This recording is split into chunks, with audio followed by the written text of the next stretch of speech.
The need for labor in the Americas and Caribbean expanded the volume of the transatlantic slave trade, and the primary interest of the Europeans in Africa was only to obtain slaves. The French, Dutch, English, Spanish, and Danes are now established in the Caribbean islands, the Portuguese in Brazil, and the Spanish in different parts of the mainland of South, Central, and North America. They all needed large amounts of labor to develop the economies in these areas.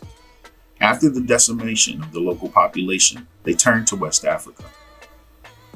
In 1518, the Spanish shipped their first slave cargo to the West Indies, the first direct shipment. As the plantations in the Americas and the Caribbean expanded, so too did the slave trade. In 1532, the Portuguese also made a direct shipment to the West Indies. In the second half of the 16th century, the English and Dutch became participants in the trade. The volume of trade increased substantially from the mid-16th century onward, reaching its greatest volume during the 18th century. The leading European traders were the Portuguese, Dutch, and English. Africa became integrated into an international economic system, the triangular trade, which contributed to the industrial and economic growth of Europe.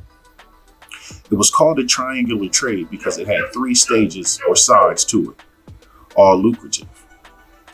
In the first stage, European merchants would take manufactured goods such as knives, jewelry, clothes, spirits, tobacco, metalware, guns, and metal bars to Africa to exchange them for slaves.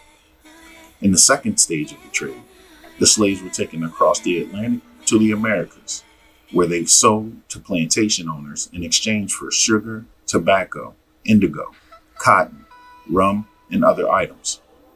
To complete the triangle, the European merchant would take the products obtained in America to Europe.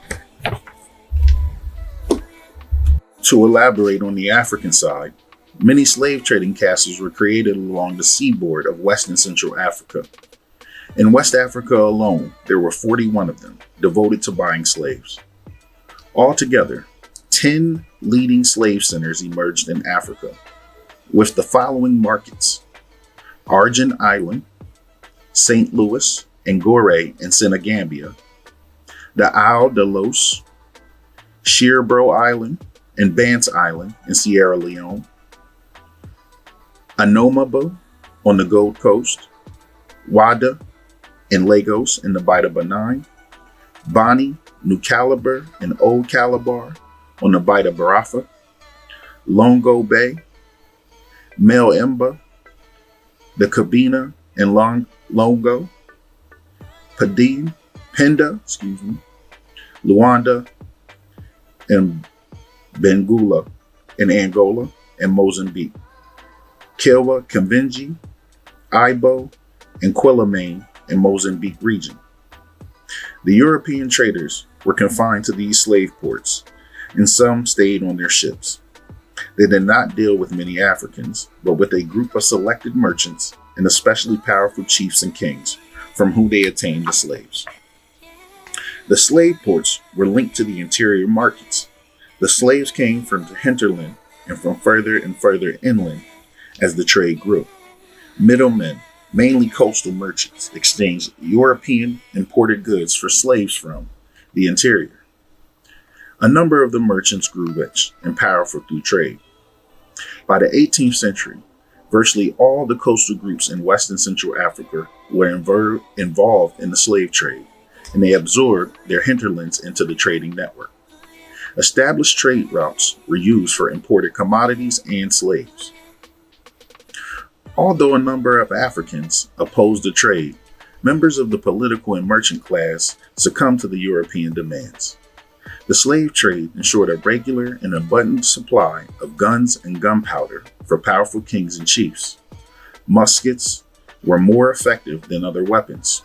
Firearms had to be imported since they could not be produced locally, and the Europeans insisted on supplying them, mainly in exchange for slaves.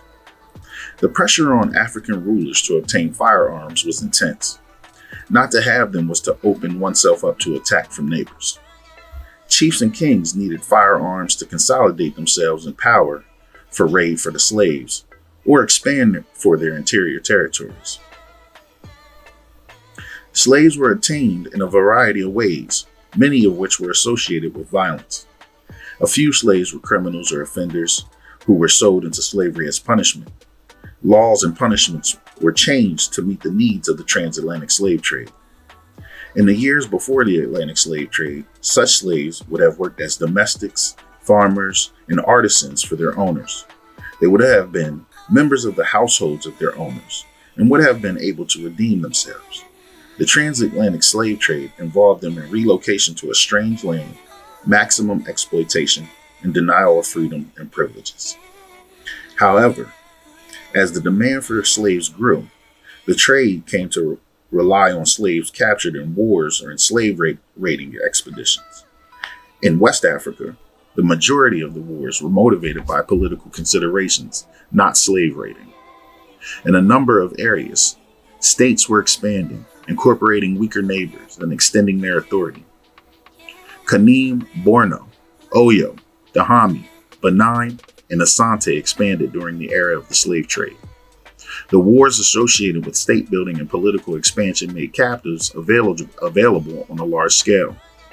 In the 18th and 19th century, the number of wars increased, and so did the number of captives.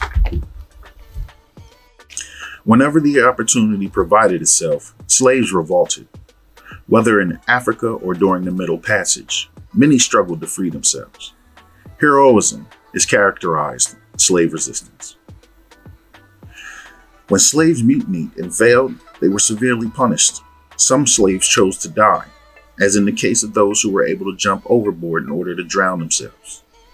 A number of attempts were made in Africa to either stop the trade or cut it down significantly, although pressure from European demands and the greed of African slave merchants prevented these efforts from succeeding.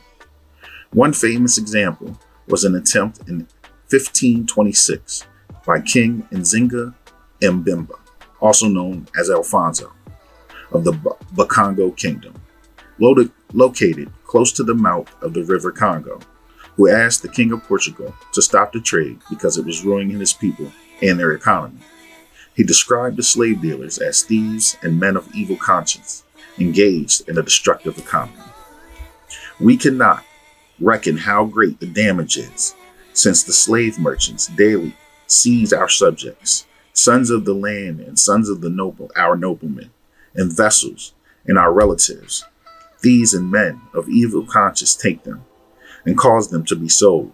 And so great, sir, is their corruption and lasciviousness, that our country is being utterly depopulated. And to avoid it, we need from your country no more than some priests and a few people to teach in schools, and no other goods except wine and flour for the holy sacrament. That is why we beg of your highness to help and assist us in that matter, commanding your factors that you should not send here either merchants or wares, because it is our will that these kingdoms, theirs should not be able to trade of slaves, nor be an outlet for them. Yet another unsuccessful attempt was made in the 1780s when the king of Futa Toro in the Senegal River region passed a law stopping the slave trade in the area he controlled. The French slave traders in the area found the means to trade elsewhere. We may never learn of all the cases of resistance of the slave trade. We know, however, that the trade continued for a long time. The consideration of profits made it very difficult to stop. The slave trade was an integral part of world trade, and African chiefs could not just stop it unless there was a change in the economic system that had created the need for massive amounts of labor in the New World.